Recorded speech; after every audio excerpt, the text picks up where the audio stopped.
안식 후 첫날, 일찍이 아직 어두울 때에 막달라 마리아가 무덤에 와서 돌이 무덤에서 옮겨진 것을 보고 시몬 베드로와 예수께서 사랑하시던 그 다른 제자에게 달려가서 말하되, 사람들이 주님을 무덤에서 가져다가 어디 두었는지 우리가 알지 못하겠다. 베드로와 그 다른 제자가 나가서 무덤으로 갈새 둘이 같이 다름질하더니 그 다른 제자가 베드로보다 더 빨리 달려가서 먼저 무덤에 이르러 구부려 세마포 놓인 것을 보았으나 들어가지는 아니하였더니 시몬 베드로는 따라와서 무덤에 들어가 보니 세마포가 놓였고 또 머리를 쌌던 수건은 세마포와 함께 놓이지 않고 딴 곳에 쌌던 대로 놓여 있더라.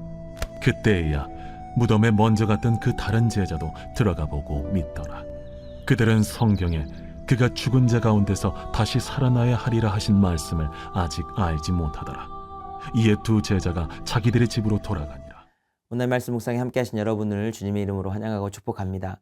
사순절을 보내는 여러분에게 십자가 사랑의 은총이 넘치기를 축복합니다.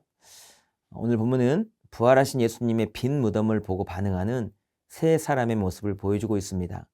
막달라 마리아, 그리고 막달라 마리아가 전한 이야기를 듣고 달려온 베드로와 예수님께 사랑하시던 제자, 바로 요한입니다. 빈 무덤을 처음 발견한 사람 마리아인데요. 마리아가 어떤 반응을 보이는지 먼저 1절 말씀을 보시면, 안식 후 첫날 일찍이 아직 어두울 때에 막달라 마리아가 무덤에 와서 돌이 무덤에서 옮겨진 것을 보고. 아멘. 막달라 마리아는 예수님의 시신에 향품을 바르려 이른 새벽 무덤에 찾아갈 만큼 예수님을 사랑하고 예수님께 은혜를 입은 여인이었습니다. 성경은 막달라 마리아가 무덤에 와서 돌이 무덤에 옮겨진 것을 봤다고 기록합니다. 여기서 봤다는 단어가 영어로 see의 과거인 saw입니다.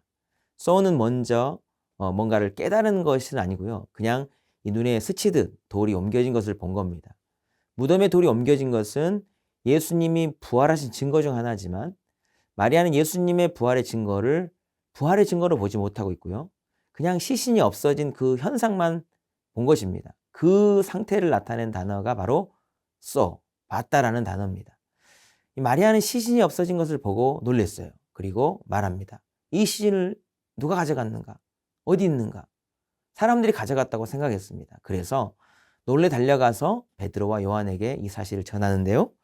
본문 2절 보시면요. 시몬 베드로와 예수께서 사랑하시던 그 다른 제자에게 달려가서 말하되, 사람들이 주님을 무덤에서 가져다가 어디 두었는지 우리가 알지 못하겠나이다. 아멘. 마리아가 전한 말이 무엇이었습니까? 사람들이 무덤에서 가져다가 어디에 뒀는지 우리가 알지 못한다. 마리아는 사람들이 시신을 옮겨버렸다. 그래서 시신이 없다고만 생각하고 있는 겁니다. 전혀 부활에 대해서는 생각조차 하지 않고 있다는 것을 알 수가 있습니다. 이 마리아가 하는 말 중에 영적으로 중요한 말이 있는데요. 그 시신을 어디 두었는지 알지 못한다. 모른다는 말입니다. 성경은 이 알지 못한다는 이 말을 통해서 그가 단순히 부활하신 예수님의 시신이 어디 있는지를 알지 못하는 상태가 아니라 이 예수님의 부활에 대해서 알지 못하는 아직 영적인 무지의 상태인 것을 보여주고 있는 겁니다. 또 베드로도 한번 볼까요? 베드로는 어떠한지 3절부터 5절 말씀을 같이 한번 보시겠습니다. 베드로와 그 다른 제자가 나가서 무덤으로 갈새 둘이 같이 다름질하더니 그 다른 제자가 베드로보다 더 빨리 달려가서 먼저 무덤에 이르러 구부려 세마포 놓인 것을 보았으나 들어가지는 아니하였더니. 아멘. 베드로와 요한도 소식을 듣고 놀라서 무덤으로 막 달려갑니다. 마리아의 말이 진짜인지 확인해 보고 싶었을 겁니다. 요한이 더 빨리 달려갔으나 들어가 보지는 못하고 베드로가 먼저 무덤으로 들어가서 확인하죠. 이 베드로는 무엇을 보았는지 6절과 7절 말씀을 보시면, 시몬 베드로는 따라와서 무덤에 들어가 보니 세마포가 놓였고 또 머리를 쌌던 수건은 세마포와 함께 놓이지 않고 딴 곳에 쌌던 대로 놓여 있더라. 아멘. 베드로가 무덤에 들어가 보았다고 했는데 여기서도 쓰인 단어가 saw입니다. He saw the strips of linen lying there.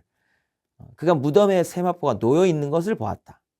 마리아가 본 무덤에 돌이 옮겨진 것도 부활의 한 증거죠. 시신이 없는 세마포가 놓여 있는 것도, 또 머리를 쌌던 수건이 다른 곳에 놓여 있는 것도 예수님이 부활하신 증거입니다. 그러나 성경은 베드로도 마리아와 마찬가지로 그냥 봤다. 그 saw를 사용합니다. 베드로도 현상만 보았다는 거예요. 베드로도 그 상황을, 그거를 부활의 증거라고 생각하지 못합니다. 아마도 마리아와 똑같이 생각하고 있었을 겁니다. 예수님 시신 어디 갔지? 누가 가져갔지? 그럼 요한은 어떤 반응을 보였을까? 본문 8절 말씀을 보시면요. 그때야 무덤에 먼저 갔던 그 다른 제자도 들어가 보고 믿더라. 아멘. 무덤에 먼저 갔던 그 다른 제자는 요한입니다. 베드로가 들어가서 확인하고 난 뒤에야 요한도 들어가서 내부를 확인하는데 성경이 뭐라고 기록합니까? 그 다른 제자도 들어가 보고 믿더라. 요한도 들어가 보고 믿었다고 했는데 여기서 보았다는 것도 똑같이 so입니다. 빈 무덤에 들어가 보고 믿었다는 것이 예수님의 부활을 믿었다는 것이 아니라 예수님의 시신이 없어졌다는 사실을 믿었다는 겁니다. 그러니까 요한도 그냥 예수님의 시신이 없어졌다는 그 사실을 눈으로 보고 인정한 것뿐이지 예수님이 부활하셨다는 것은 생각지도 못하고 있음을 알 수가 있는 거죠. 사랑하는 성도 여러분, 오늘 본문의 성경이 빈 무덤을 확인한 이 세 사람의 공통적으로 쓰는 단어가 무엇이었습니까? see, saw. 모두 이 단어를 사용하면서 하고자 하는 말이 있습니다. 그 세 사람 모두 지금은 빈 무덤과 세마포 옷, 예수님께서 부활하신 그 증거를 보고도 그것을 부활의 증거로 보지 못하고 예수님의 부활을 믿지 못하고 있다는 겁니다. 그들이 부활의 증거를 보고도 알아차리지 못하고 믿지 못하는 이유를 다음 9절에 이렇게 말씀해 주고 있는데요. 9절입니다. 그들은 성경에 그가 죽은 자 가운데서 다시 살아나야 하리라 하신 말씀을 아직 알지 못하더라. 아멘. 성경은 죽은 자가 다시 살아나야 하리라 하신 말씀을 아직 알지 못하기 때문이라고 정확히 밝혀주고 있습니다. 말씀을 아직 알지 못하기 때문이다. 그들이 부활의 기적의 증거를 보고도 알지 못한 이유, 믿지 못한 이유, 사람들이 시신을 옮겨갔다고 인간적인 생각만 한 이유, 곧 그들 속에 말씀이 없었기 때문이라는 겁니다. 여기서 우리가 꼭 붙잡아야 할 중요한 영적인 진리가 있습니다. 아무리 놀라운 기적이 일어나도, 부활의 기적이 일어나도 그 안에 말씀이 없으면 구원의 길을 알 수도 없고 믿을 수도 없다는 것입니다. 성경이 우리에게 하고자 하는 중요한 이야기가 바로 이겁니다. 예수님의 부활은 사실이고 그 사실을 믿어야 구원을 받을 수가 있습니다. 그런 놀라운 기적이 나를 위해 일어나도 말씀이 없으면 아무것도 믿을 수가 없다는 겁니다.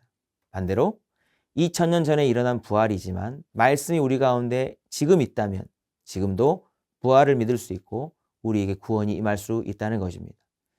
바로 이것이 성경이 기록된 목적이고요. 특별히 이 요한복음이 기록된 이유라고 말씀합니다. 오늘 본문이 요한복음 20장인데 이 20장 끝부분 20장 30절 31절에 이렇게 기록되어 있습니다. 예수께서 제자들 앞에서 이 책에 기록되지 아니한 다른 표적도 많이 행하셨으나 오직 이것을 기록함은 너희로 예수께서 하나님의 아들 그리스도이심을 믿게 하려 함이요 또 너희로 믿고 그 이름을 힘입어 생명을 얻게 하려 함이니라. 아멘. 여러분, 요한복음에 많은 기적들이 기록되어 있죠. 물이 포도주로 변한 기적, 왕의 아들의 신하 치유, 베데스다의 38년 된 병자 치유, 오병이어 기적, 예수님께서 바다 위로 걸으신 이야기, 실로암 소경이 눈뜬 이야기, 심지어는 죽은 나사로가 살아난 이야기 등 많은 기적들이 기록되어 있습니다. 근데 그 기적들을 성경은 기적이라 하지 않고 표적이라고 했습니다.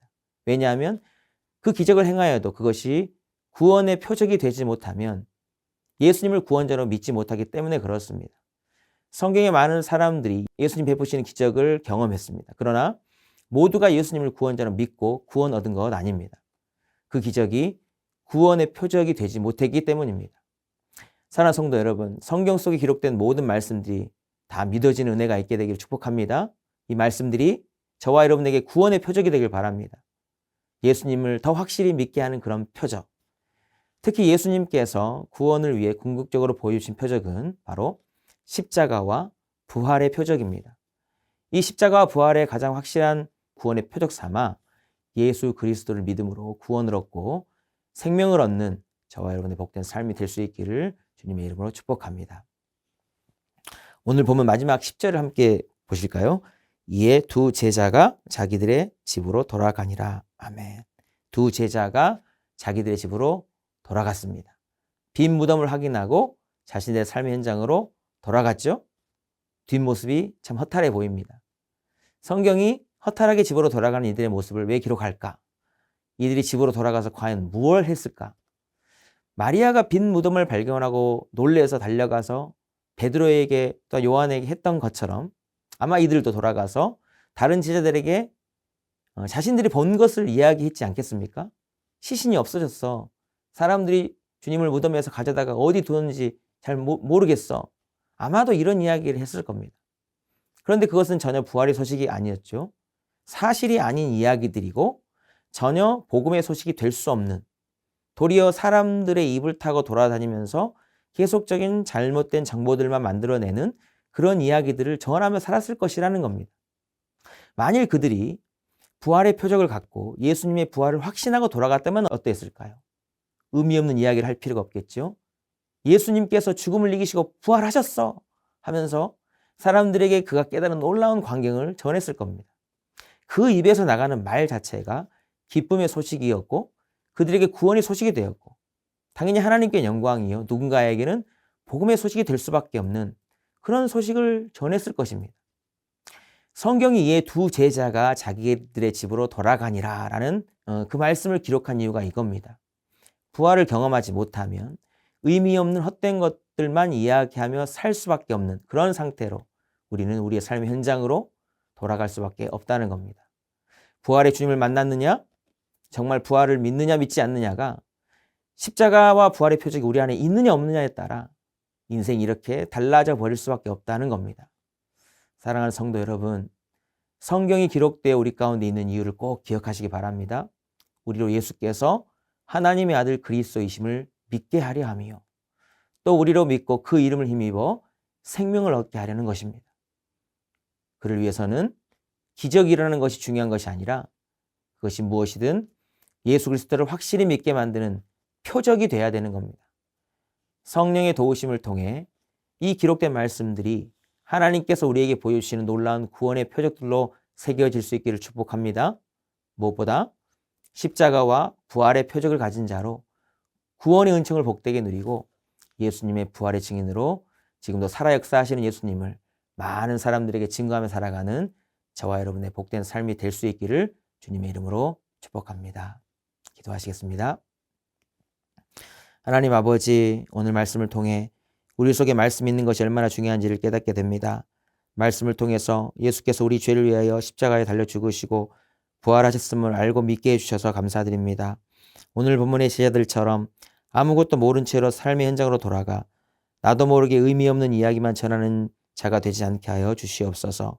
십자가와 부활의 표적을 분명하게 가진 자로 예수님 다시 사심을 증거하며 많은 생명을 주께로 인도하는 복된 제자의 삶을 살아갈 수 있도록 은총 베풀어 주시옵소서. 감사드리며 예수님의 이름으로 기도드리옵나이다. 아멘.